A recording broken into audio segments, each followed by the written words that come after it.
নমস্কার। এক নতুন জায়গায় আর এক নতুন সকালের সাথে আপনাদের সবাইকে অনেক অনেক স্বাগত।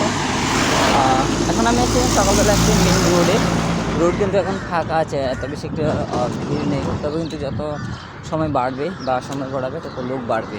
এখন হচ্ছে রাস পূর্ণিমা, আর রাস পূর্ণিমাতে আমাদের বাড়ি এখানে অনেক বড় উৎসব হয়। প্রায় 3 দিন থেকে 4 দিন হয়। আর সেই জায়গায় আমি অনুপস্থিত, আমি এখনও বাইরে আছি। জানি না বাড়ির অনুষ্ঠান বা বাড়ির সামনে অনুষ্ঠান কেমন হচ্ছে। আমি বাই রোডে না গিয়ে আমি ডাইরেক্ট ট্রেন লাইনে চলে এসেছি। ট্রেন লাইন দিয়ে আমি স্টেশন যাব, কেননা বাই রোডে অনেক ধুলো, রাস্তা অনেক খারাপ আছে। কিছু কিছু জায়গাটা খারাপ, সব জায়গায় খারাপ না। যাব স্টেশনে কেন যাচ্ছি? স্টেশনে যাওয়ার মানে হলো আমাকে টিকিট বানাতে হবে, যেটা তৎকাল স্লিপারের মধ্যে হোক, এসির মধ্যে হোক, যেটাতে পাই সেটাতেই নেব। কেননা বাড়ি ফিরতে হবে।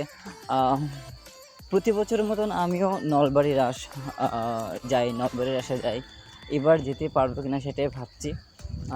তার জন্য বাড়িতে যাব। আর এখানে যে কাজের জন্য এসেছিলাম সেই কাজটা হয়ে গেছে, অলমোস্ট ডান।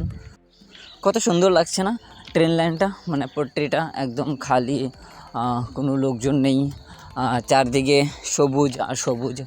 আর এই সাইডটা কিন্তু ইলেকট্রিক হয়ে গেছে, মানে এখনও ইলেকট্রিক চালু হয়নি, বাট ইলেকট্রিকের কাজ শেষের মাথায়, প্রায় শেষের দিকে আছে।